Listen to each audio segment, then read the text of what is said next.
Caros irmãos, hoje vamos meditar as leituras do quarto domingo da Quaresma.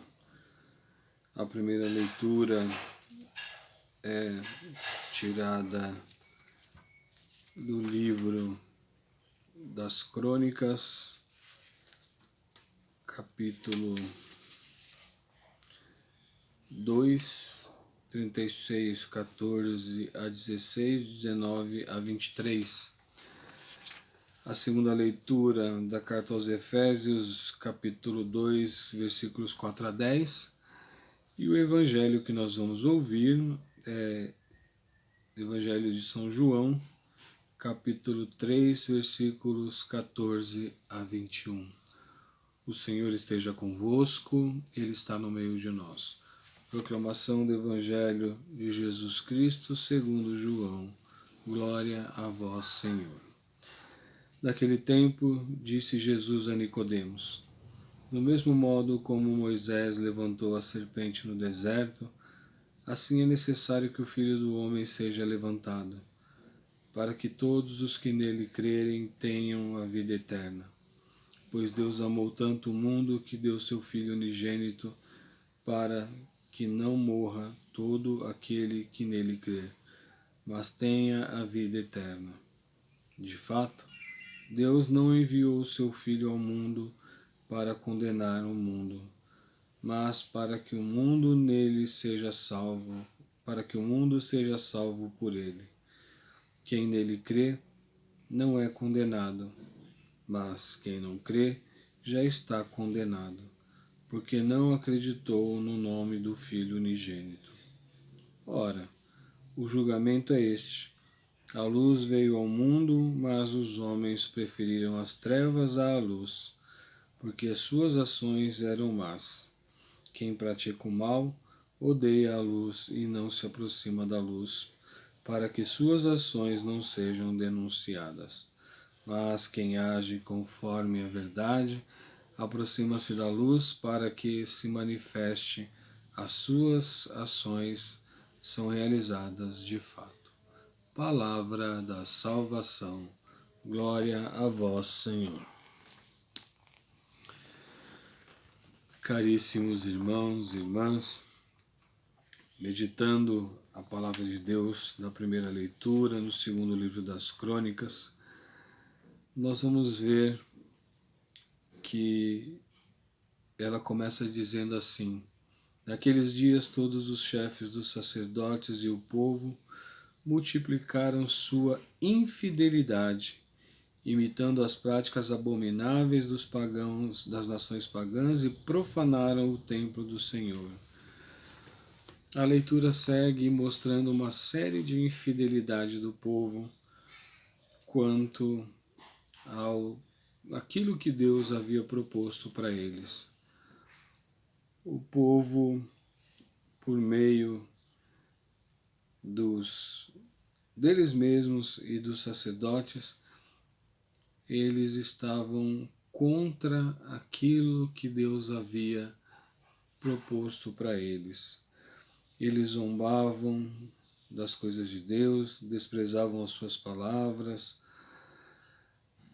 incendiaram a casa de Deus, destruíram o templo, profanaram o templo, destruíram tudo aquilo que Deus havia proposto na nova aliança com eles até aquele momento.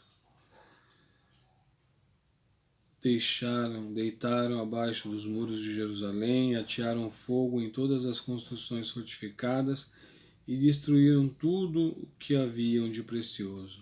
Ou seja, verdadeiramente se voltaram contra Deus, até se tornarem escravos de Nabucodonosor, que era o rei da época. Nabucodonosor levou o povo para o cativeiro na Babilônia, e eles ficaram lá até surgir o que o profeta Jeremias havia profetizado. Eles ficaram escravos até o tempo que surgiu a palavra do profeta Jeremias, que dizia: até que tenha desfrutado de seus sábados, ele repousará durante todos os dias da desolação, até que se complete 70 anos, ou seja, não tiveram um ano sabático durante 70 anos. E aí, nesses 70 anos, surgiu o reinado de Ciro, que foi o rei da Pérsia. Ao surgir Ciro, rei da Pérsia, se cumpriu a palavra do Senhor. Ou seja, o povo se virou as costas para Deus, mas Deus não virou as costas para o povo. Surgiu Ciro, o rei da Pérsia, que mandou publicar em todo o seu reino a viva voz por escrito a seguinte proclamação: assim fala Ciro, rei da Pérsia: o Senhor Deus do céu deu-me todos os reinos da terra e encarregou-me de construir um templo em Jerusalém que está no país de Judá. Quem dentre vós pertence ao seu povo? Que o Senhor seu Deus esteja com ele e que o seu povo que se ponha a caminho. Ou seja, quando surgiu Ciro, ele libertou o povo de novo da escravidão e construiu um novo templo, aquele qual havia sido profanado. No evangelho de que nós ouvimos, Jesus está conversando com Nicodemos. Nicodemos, ele pertencia ao Sinédrio, e o Sinédrio é aquele local onde vão condenar e crucificar Jesus. Nicodemos faz duas perguntas a Jesus. Esta que nós ouvimos hoje é a segunda resposta. E Jesus, então, conversando com Nicodemos, ele usa o exemplo de Moisés, que nós sabemos que Moisés, para comprovar que ele era um enviado de Deus, precisou, entre uma de suas provas que ele precisou dar que ele era enviado de Deus, ele levantou o seu cajado, bateu e o cajado se transformou numa serpente. E Jesus usa esse exemplo, que da mesma forma que Moisés levantou o cajado e ela virou uma serpente, assim o Filho do Homem seja levantado para que todos que creram nele tenham a vida eterna. O Filho de Deus precisa ser elevado ao seu lugar, à sua altura, para que ele seja comprovadamente o Filho, para que ele seja comprovadamente que ele é o Filho de Deus, e para que todos que creram nele tenham a vida eterna.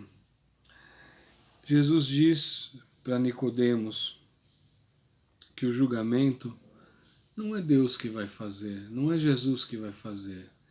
Ele diz que aqueles que crerem nele já estão salvos. É isso. Quem crer em Jesus já está salvo. Aqueles que não crerem não estão salvos. Tão simples quanto isso. Aqueles que crerem que Jesus é o Mestre e Salvador já está salvo. Ou seja, eu acredito que Jesus é meu Mestre, tenho Jesus como meu Mestre, sigo os seus ensinamentos, eu já estou salvo. Eu não posso dizer que eu acredito em Jesus, mas eu não sigo os seus ensinamentos. Como eu vou dizer isso? Que creio em Jesus, mas não sigo os seus ensinamentos. Desta forma, eu não posso ser salvo, né? Ele diz aqui no versículo 18: quem nele crê não é condenado, mas quem não crê já está condenado, porque não acreditou no nome do Filho unigênito. Então é isso.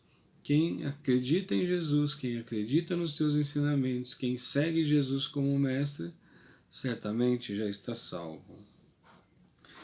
E ele termina dizendo a Nicodemos: a luz, que é o próprio Jesus, veio para aqueles que acreditam. Mas muitos não acreditaram nessa luz. Vejam, amados irmãos e irmãs, aqueles que fazem as coisas erradas, ninguém faz as coisas erradas no meio da luz.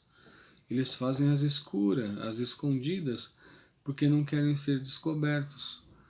Aqueles que quem não tem nenhum problema, não se importa com isso, durante o dia, faz com a luz clara, porque tem a ciência de que está fazendo corretamente, de que está fazendo certo. Então ele não se importa. Esses são os filhos da luz, esses são os filhos de Deus. Agora, aqueles que estão fazendo às escondidas, preferem fazer com as luzes apagadas, fazem no escuro, porque não querem se mostrar, não querem que os outros vejam, que os outros percebam, né?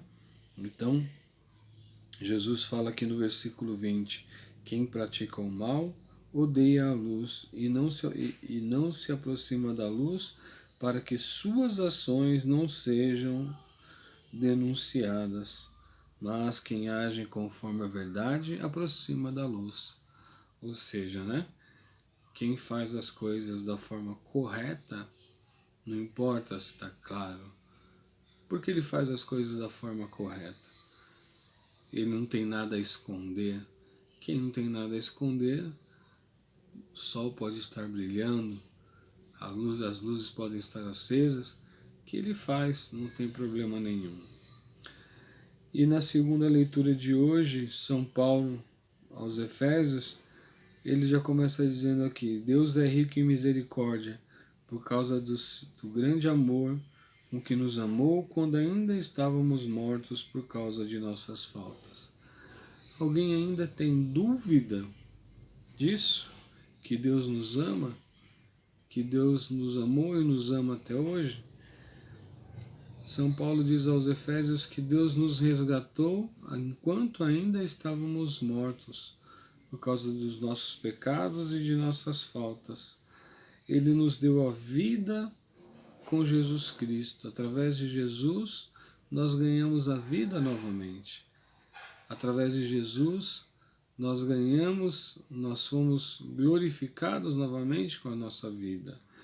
Através de Jesus, Ele nos deu, Ele nos fez sentar de novo à direita de Deus. Ele nos fez tomar o lugar que é nosso no reino dos céus. Com efeito e pela fé que sois salvos, mediante a fé. E isso não vem de vós, é dom de Deus. A fé é um dom de Deus. Se nós não a temos, é porque nós não acreditamos em Deus. Eu não tenho mais fé, eu estou cansado, estou desistindo de tudo, eu perdi a minha fé. Então você perdeu aquilo que Deus te deu. Então você com isso está deixando de acreditar em Deus. A fé é dom de Deus, a fé vem de Deus. Foi graças a esta fé que nós fomos salvos por Jesus Cristo. E esse Jesus, com ele nós somos criados para as boas obras que Deus preparou de antemão para nós e nós as praticamos.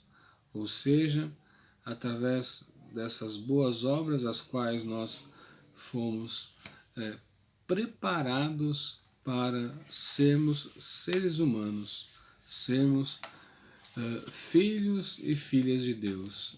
As boas obras, e através das boas obras, junto com a nossa fé, é que nós seremos salvos. Portanto, caríssimos irmãos e irmãs, as leituras de hoje, elas nos mostram esse caminho, que nós devemos jamais profanar as coisas de Deus, que nós devemos jamais destruir as coisas que Deus nos dá. Muito pelo contrário, nós devemos zelar pelas coisas de Deus, cuidar das coisas de Deus.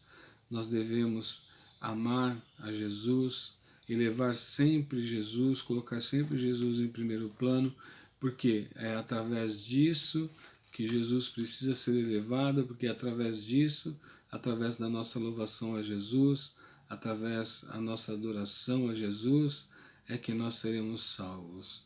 E por que isso? Porque Ele nos amou por primeiro. Se nós estamos aqui hoje, é graças a Ele que nós estamos aqui. É por Ele que nós estamos aqui. Pela morte e ressurreição de Jesus na cruz, que nós estamos aqui hoje. Louvado seja nosso Senhor Jesus Cristo, para sempre seja louvado.